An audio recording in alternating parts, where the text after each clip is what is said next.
Welcome.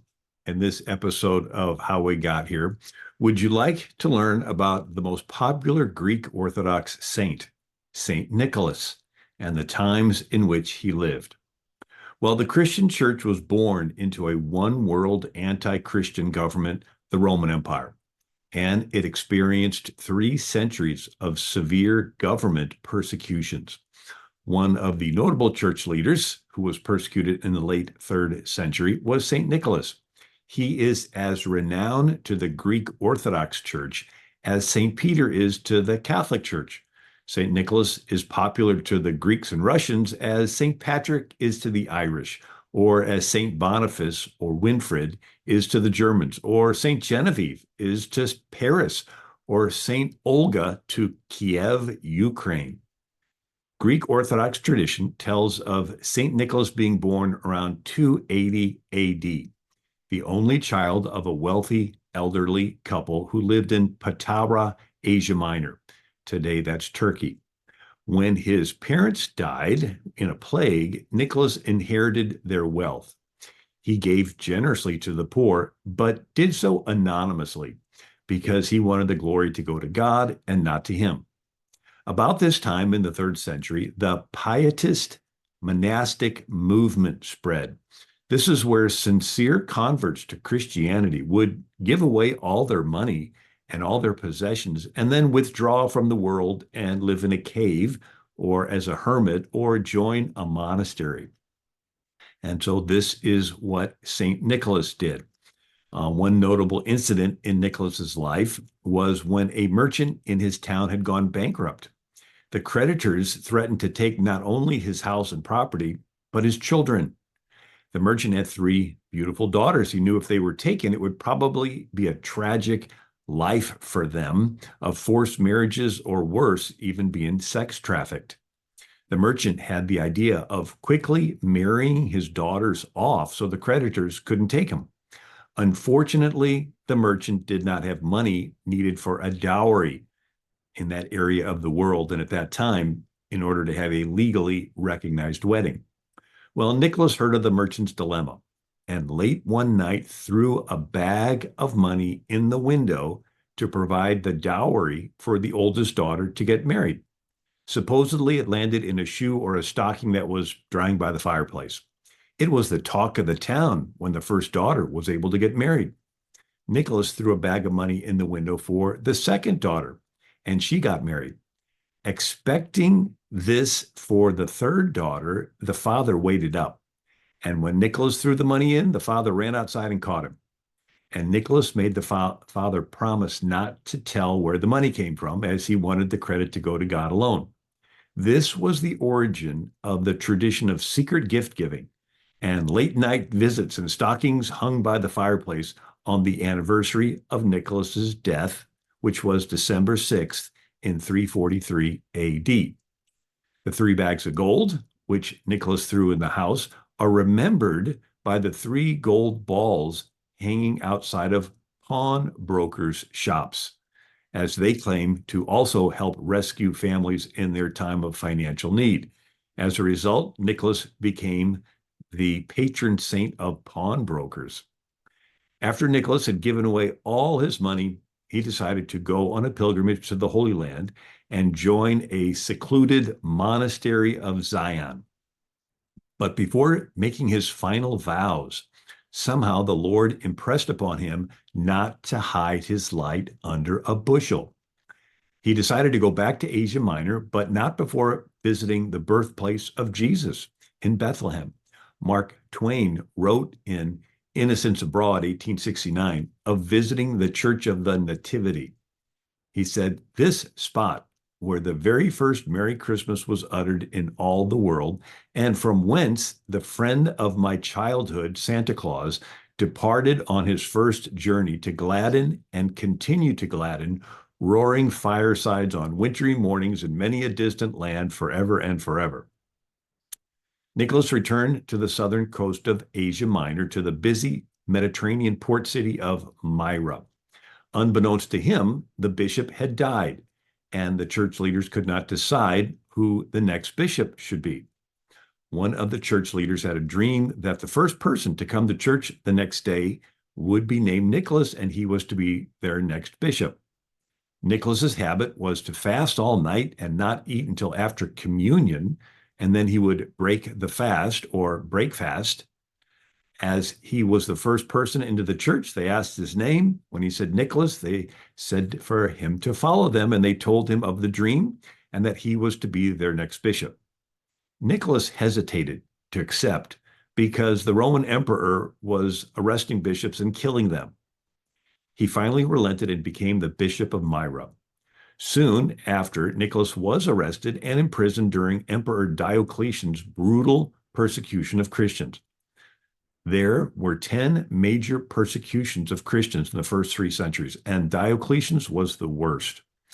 Generals of the Roman army had lost some battles in Persia, and when Diocletian asked them why they lost, they blamed it on the army neglecting to worship the Roman gods. Diocletian issued a mandate forcing all of the soldiers to return to worshiping the Roman gods. This created a problem, as many of the military had become Christians, as the previous emperor had been tolerant. Once all the Christians were purged from the military, Diocletian decided to use the military to force the entire Roman Empire to return to worshiping the Roman gods. And this began the worst persecution of the first 3 centuries. Pastors were arrested, churches were torn down, scriptures were confiscated, church records were destroyed, believers had their tongues cut out and were burned alive.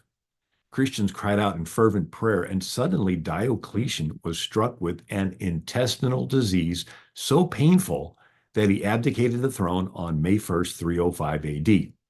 The next emperor, Galerius, continued the persecution, but he was struck with an intestinal disease and died in 311 AD. With no emperor, the Roman Empire was thrown into confusion. The 4 major generals decided to fight it out, and 2 were quickly defeated, and it came down to Constantine and Maxentius. Constantine was in York, Britain, when he received the news. He marched toward Rome to fight General Maxentius. The day before the Battle of the Milvian Bridge, October 28th, 312 AD, Constantine reportedly saw the sign of Christ in the sky.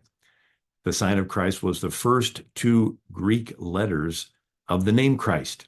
The first letter is written as an X. It's called a chi. And the second letter is written as a P, but it's called the rho. And so Constantine put the chi rho, or the XP, on all his military banners. After his victory, Constantine ended the persecution of Christians with the Edict of Milan in 313 AD. This is the first time in history that Christians were not persecuted by the government. Over the centuries, the sign of Christ was shortened to just the chi, or X. It was called the Christ's cross, or crisscross. This is the origin of Xmas. During the reign of Constantine, Nicholas was let out of prison.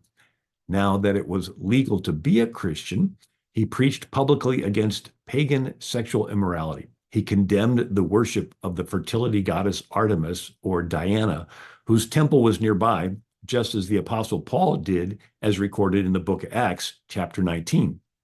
The temple to Diana at Ephesus was one of the 7 wonders of the ancient world. It was twice as big as the Parthenon.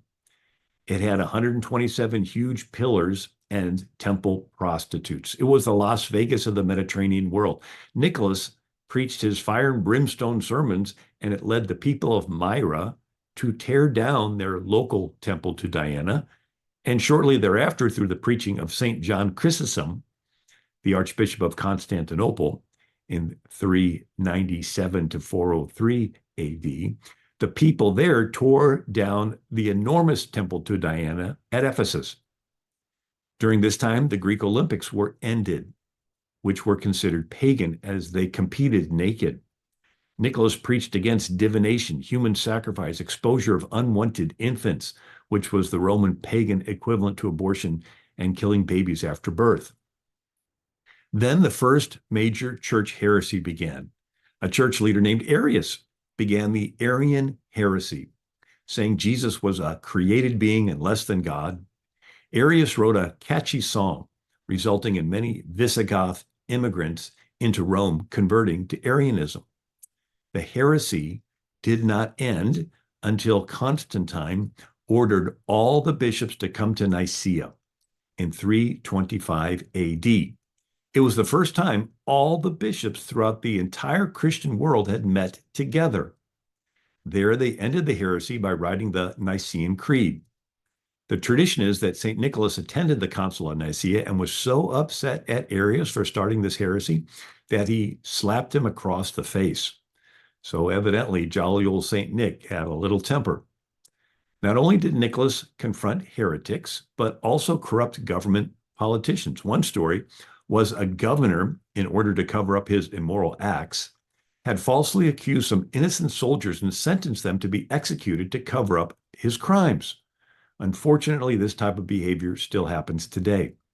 When Nicholas heard of the planned executions, he rushed down, broke through the crowd, grabbed the executioner's sword and threw it down, and then publicly rebuked the governor, revealing by knowledge the Holy Spirit had given him the governor's evil deeds.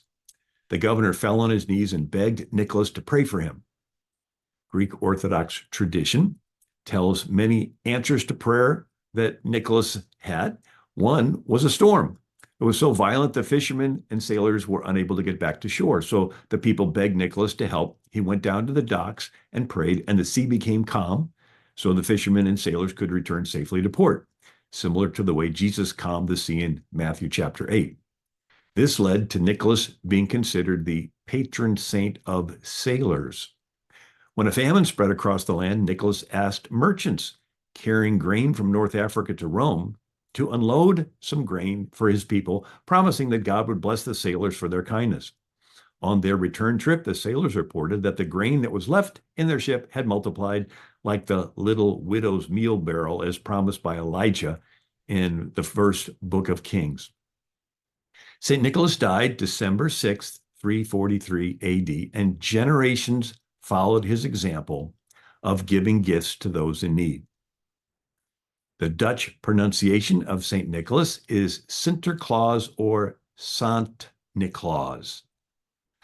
I hope you've enjoyed this episode of How We Got Here. God bless you.